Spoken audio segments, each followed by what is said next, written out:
Bonjour tout le monde. Aujourd'hui, nous allons parler dans cet enregistrement de la philosophie. La philosophie, qu'est-ce à dire? Il ne s'agit pas ici d'un travail académique visant à définir la philosophie de manière précise et minutieuse. Il s'agit plutôt d'un travail de vulgarisation de l'essentiel de ce que saurait être la philosophie.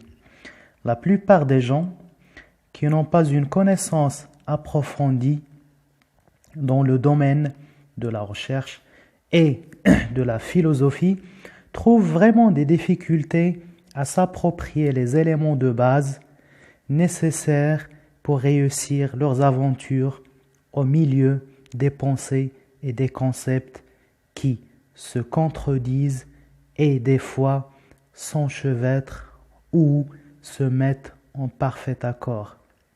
Mais l'on ignore, faute de je ne sais quoi, que la philosophie est inséparable de la vie quotidienne et de notre contact continu avec le monde.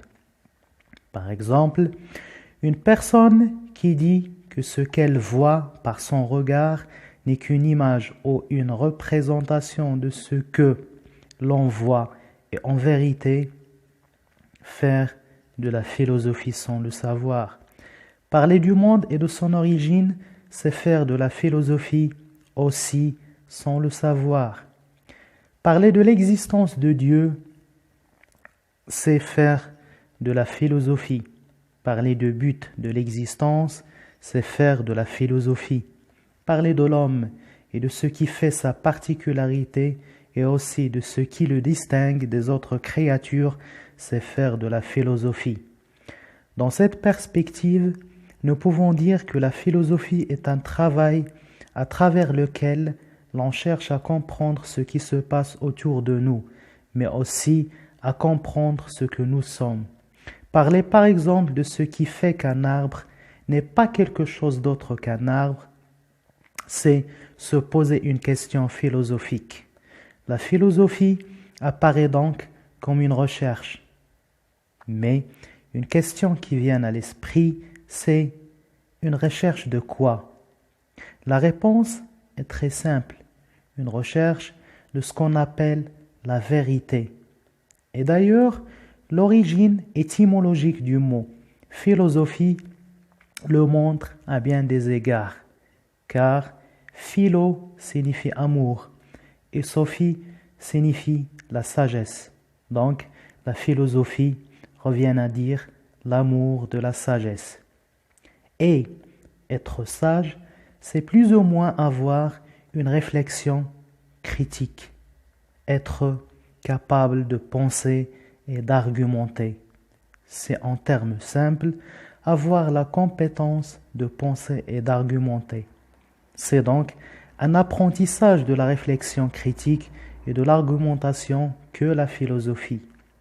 La philosophie s'avère une manière de se positionner face au monde, face aux phénomènes et face à ce qui se présente à nous d'emblée dans le monde. L'on peut donc dire que la philosophie n'est pas un privilège, c'est un besoin de nos jours et c'est ce qui explique l'importance donnée à la philosophie dans les programmes scolaires, car un bon citoyen est celui qui pense, réfléchit et argumente. L'on cite par exemple Socrate et sa maïeutique, une méthode dialectique à travers laquelle il fait ressortir la vérité chez son adversaire. Il ne cherche pas à donner des réponses prêtes à son adversaire, mais à le ramener lui-même à aboutir aux bonnes réponses, en l'orientant vers ses réponses. C'est ce que l'on appelle l'art de faire accoucher les esprits. Faire croire à quelqu'un qu'il a lui-même trouvé la vérité, c'est le motiver, c'est lui donner plus de volonté à chercher davantage et à se poser des questions, parce que la recherche de la connaissance commence tout d'abord par poser des questions. Une bonne question, c'est tout d'abord la moitié de la réponse. Gilles Deleuze, grand philosophe français, définit la philosophie comme étant l'art de création des concepts. Un concept signifie une idée. Quand on parle par exemple de l'homme, eh bien, l'homme est un concept, c'est-à-dire une idée, et exactement l'idée de l'homme. Et l'idée de l'homme, c'est ce qui fait que l'homme est un homme, et non pas quelque chose d'autre. C'est ce qu'on appelle en philosophie l'essence, ou la quédité, c'est-à-dire ce qui fait de l'homme un homme. Posez la question suivante. Qu'est-ce que l'homme? C'est problématiser l'homme en l'inscrivant dans une réflexion philosophique pour chercher son essence, ce qu'il est au fond. De ce fait, nous pouvons dire de la philosophie que c'est un moyen de répondre à des questions auxquelles d'autres disciplines ne peuvent pas répondre.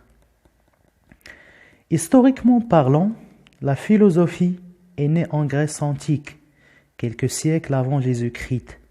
Le premier philosophe nommé proprement philosophe est Socrate. Il a vécu au 5e siècle avant Jésus-Christ. Cet homme, considéré comme le premier philosophe de l'histoire, n'a rien laissé comme texte écrit, mais c'est son disciple Platon, le deuxième philosophe que l'histoire a connu, qui nous a rapporté ses paroles et sa pensée. Et dans l'œuvre de Platon, l'on trouve vraiment quelquefois des difficultés à séparer ce qui est propre à sa pensée de ce qui est propre à la pensée de son maître, Socrate. Platon et Socrate, son maître, représentent donc deux hommes qui aiment la sagesse, c'est-à-dire deux hommes qui aspirent à un idéal dans les ci-bas, dans le monde, dans la vie quotidienne de tous les jours. Bref, et en guise de conclusion, la philosophie est une discipline à travers laquelle nous cherchons à devenir des hommes sages, autrement dit, des hommes qui pensent selon un raisonnement critique et objectif, des hommes qui réfléchissent, qui pensent, mais aussi qui argumentent. Bonjour tout le monde. Aujourd'hui, nous allons parler dans cet enregistrement de la philosophie. La philosophie, qu'est-ce à dire? Il ne s'agit pas ici d'un travail académique visant à définir